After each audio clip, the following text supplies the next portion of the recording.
प्रश्नावली 7.2 का चौथा प्रश्न लिखा है कि 1260 रुपये का 5% वार्षिक ब्याज की दर से 2 वर्ष के साधारण ब्याज एवं चक्रवृद्धि ब्याज का अंतर ज्ञात कीजिए पूरा है। चलिए इसको बनाते हैं, बहुत ही सरल है। सबसे पहले क्या करते हैं, जो दिया है उसको लिख लेते हैं। ठीक है, दिया है मूलधन है। ठीक है, ये जो है पहला जो दिया है उसको मूलधन बोलते हैं। ठीक है, मूलधन को पी से दर्शाते हैं। पी का मान दिया है 1260 रुपये।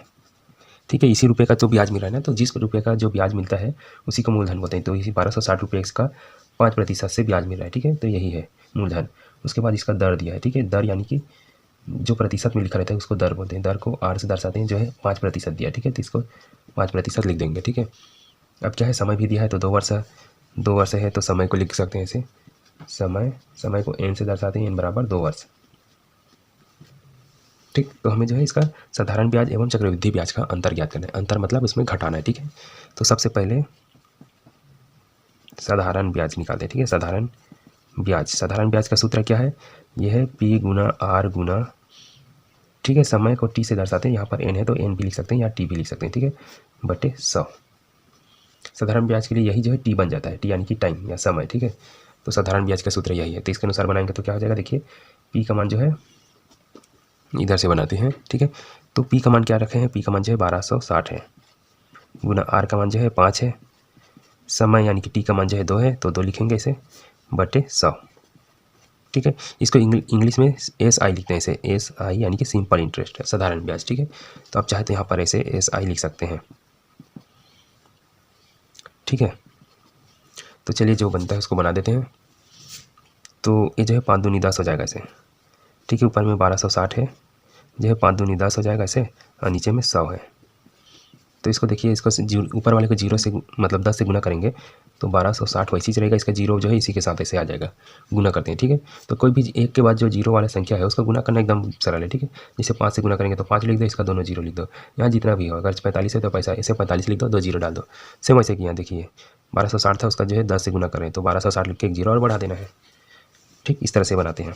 अब जो क्या करेंगे, नीचे में 100 है, नीचे में 100 है। देखिए अब ऊपर नीचे देखेंगे तो 2 0 ऊपर में 2 0 नीचे, तो इसको इससे काटे जा सकता है। ठीक है, तो आंसर आएगा क्या, एस आई यानी कि सिंपल इंटरेस्ट है, साधारण ब्याज का मान जो है 126 रुपये आएगा। ठीक है, बाकी कट गया, नीचे में एक रखने से कोई मतलब नहीं है। ठीक है, उसको नहीं लिखा जाता, तो 126 जो बचा है वही जो है सिंपल इंटरेस्ट है, यानी कि साधारण ब्याज है। ठीक है, अब हम इसका जो है चक्रवृद्धि ब्याज निकालेंगे। ठीक, तो इसको जो है यहाँ निकाल सकते हैं, चक्रवृद्धि ब्याज। इसका सूत्र क्या है, चक्रवृद्धि ब्याज में एक सूत्र है, ये जो है पी से ए से दर्शाएंगे। ठीक है, तो चक्रवृद्धि ब्याज डायरेक्ट नहीं निकाल सकते। ठीक है, उसके लिए जो है हम मिश्र धन वाला सूत्र लगाना है। ठीक है, ए बराबर, तो ये जो है चक्रवृद्धि ब्याज डायरेक्ट नहीं लिखेंगे अभी, हम तो ए का मान निकालते हैं। ए जो है मिश्र धन है, ए बराबर होता है पी कोष्टक में 1 धन आर बटे 100, बाहर में एन होता है। ठीक है, तो इस वाले सूत्र से चक्रवृद्धि ब्याज निकलेगा, ए का मान। चक्रवृद्धि ब्याज बोल जाता हूँ। ठीक है, गलती से जो है मिश्र धन है, मिश्र धन। तो चलिए ए का मान क्या हो जाएगा, ए पी का मान देखिए यहाँ पर दिया है 1260, और एक होगा आर का मान जो है 5 है, तो 5 बटे 100 है, और बाहर में एन का मान जो है 2 है। तो इसको हल करेंगे तो क्या होगा, ए बराबर 1260 वैसे ही रहेगा। देखिए ये जो है कट जाएगा 5 से, 5 एकम 5, 5 दूनी 10, 5 9 0। ठीक है, ऊपर में 1 है, तो 1 धन 1 बटे 20, और यहाँ पर 2 है। ठीक है, तो 1 धन 1 बटे 20 है, इसको हल करके देख लीजिए, ऐसा है। तो इसको जो है हल करेंगे तो इसके बटन कुछ नहीं, तो 1 मान सकते हैं। तो 20 का पाढ़ा एक बार, 20 एकम 20, 1 का पाढ़ा एक बार, 1 एकम 1, बीच में धन चिन्ह, नीचे का नीचे से 20 एकम 20, तो ये जाएगा 21 बटे 20। ठीक है, 21 बटे 20 हो गया। तो इसी तरह यहाँ जो है इसको हल किए तो 21 बटे 20 आए, इसको लिख देना है, बाहर में इसका घात 2 है, और ये जो है 1260 है, ए का मान 1260। तो इसका जो है घात 2 है, इसका मतलब इसको 2 बार लिख सकते हैं इसे, 21 बटे 20 गुना 21 बटे 20। ठीक है, इसका कलर जो है थोड़ा डाउन होते जा रहा है, तो 2 बार लिख लिए। अब देखिए जो करता है उसको कटा सकते हैं। देखिए इसका एक 0 से इसका एक 0 ऐसे काट सकते हैं फिलहाल, बाकी को भी देख के इसको भी काटा जा सकता है। देखिए ऊपर में जो है 126 है, और यहाँ जो 21 गुना 21 भी है, नीचे में क्या बचा है, 2 गुना 20 बचा हुआ है। ठीक है, ए का मान है, तो चलिए इसको जो है 21 गुना 21 का क्या होता है इसको लिख लेते हैं। 21 गुना 21 मतलब इसको जो है एक बार आप कार्य करके देख सकते हैं। ठीक है, तो यहाँ पर 21 गुना 21 है, तो 1 के बराबर क्या हो जाएगा, ये जो 126 वैसे ही रहेगा, 21 का गुना 21 से करेंगे तो 441 आता है। ठीक है, और नीचे में क्या हो जाए, इसको भी गुना करेंगे तो 2 दूनी 4 और शून्य का शून्य हो गया। ठीक है, चलिए इसको कटाना चाहे इसको जो है और गुना कर लेते हैं पहले, ठीक है। जो है 4 से 41 और 126 का गुना कर लेते हैं। तो हमने जो गुना करके देख लिया है, तो 126 और 4 से 41 का गुना यहाँ पर किए हैं, तो देखिए कितना आया है, 3 बार 5 आया है और जो है 2 बार 6 आया है ऊपर का गुना किए, बटे में 40 है। अब इसका जो है 40 से इसको भाग करना होगा, ठीक है। तो 40 से भाग करेंगे तो क्या आ जाएगा, देखिए ए का मान हो जाएगा, इसको देखिए 4 से भाग करेंगे तो क्या हो जाएगा, ऐसा है, ठीक है। 5 जो है 3 बार है, फिर 2 बार 6 है, तो चलिए इसको 40 से यानी कि 4 से भाग करते हैं तो क्या हो जाएगा, 4 एकम 4, इसमें से 1 आ जाएगा, तो 4 तिया 12, तो इसमें से 12 कट गया तो कितना 3 बचा है, तो ये 35 हो जाएगा। तो 4 7 28, 4 8 32, 4 8 32, तो 35 में से 32 कट गया, 3 बचेगा, तो 36, 4 नियम 36 से जो है पूरा नहीं कटेगा, ये जो है 4 एकम 4, 4 एकम 4, 2 बचेगा, दशमलव डालेंगे तो 20 हो जाएगा, तो 4 पंचे 20 हो जाएगा, जो है इसको काटे तो 10 है, ठीक है। तो ए बराबर इसको जो है फिर 10 से काटेंगे, दशमलव एक जगह खसकेगा बस ऐसे, 9 है यहाँ पर, 1 है, 5 है, दशमलव 1 के बाद था, तो अब जो है 1 के पहले हो जाएगा, यही है इसका मान, जो है मिश्र धन का मान है, ठीक है। तो हमें जो है चक्रवृद्धि ब्याज याद करने बोला है, ठीक है, ब्याज।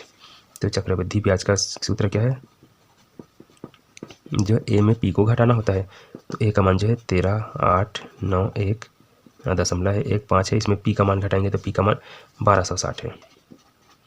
तो चलिए घटाते हैं, दशमलव 15 के लिए कोई घटाने वाला नहीं है इधर, तो जो है दशमलव 1 और 5 वैसे ही रहेगा। अब इकाई को देखिए, 9 में से 0 घटाएंगे तो 9 ही रहेगा, और ये जो है 8 में 6 घटाएंगे तो 2, 3 में 2 घटाएंगे तो 1, 1 में घटाएंगे तो ख़त्म, ठीक है। तो 129.15 रुपये जो है इसका चक्रवृद्धि ब्याज है। हमें जो है क्या बोल रहे हैं प्रश्न में बोला है अंतर ज्ञात कीजिए, दोनों का अंतर, ठीक है। तो दोनों का अंतर कैसे निकालेंगे, तो दोनों का अंतर निकालने के लिए मैं जो है यहाँ जगह निकाल रहा हूँ, ठीक है।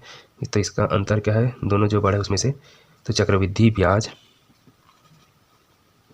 ऋण साधारण ब्याज जैसे, ठीक है, यहाँ से इसका जो अंतर निकल जाएगा। तो चक्रवृद्धि ब्याज देखिए 129.15 है, ऋण साधारण ब्याज का सूत्र मतलब आंसर यह है 126 बस। तो घटाते हैं, देखिए 0.15 के लिए कोई घटाने वाला नहीं है, तो 0.15 यानी कि 1 5 को उसी से लिखेंगे, 9 में 6 घटाएंगे तो 3, 2 में 2 घटाएंगे तो 0, 1 में 1 घटाएंगे तो 0, तो कितना मिलेगा, इसका अंतर 3.15 रुपये। तो इस तरह से इसका आंसर हमें मिल गया, ठीक है। अंतर बोला था वो जो है 3.15 रुपये का अंतर है, ठीक है। तो सबसे पहले हमने क्या बनाया था, देखिए साधारण ब्याज यहाँ से हमने निकाल लिया, इसके बाद यहाँ पर गए हैं, ठीक है, इसमें गए हैं, इसको हल करने के बाद यहाँ फिर वापस आ गए, इसको हल करने के बाद इसमें गए हैं, ठीक। तो जगह की कमी कारण जो है थोड़ा से घूम गए हैं, इस तरह से बनाया जाता है। आपको भी अगर नोट करना हो तो नोट कर सकते हैं, और वीडियो अच्छा लगा हो तो लाइक भी कर सकते हैं, और सब्सक्राइब नहीं किया तो सब्सक्राइब भी कर देना, कमेंट करना चाहे तो कमेंट भी कर देना। मिलते हैं इसके बाकी और वीडियो के साथ, ठीक है। जो स्क्रीनशॉट की वीडियो आप जो इसको लिख भी सकते हैं, और नहीं समझ में आ गया तो लिखने की ज़रूरत भी नहीं पड़ेगा, ठीक है। मिलते हैं और बाकी प्रश्नों के साथ। वीडियो देखने के लिए बहुत बहुत धन्यवाद।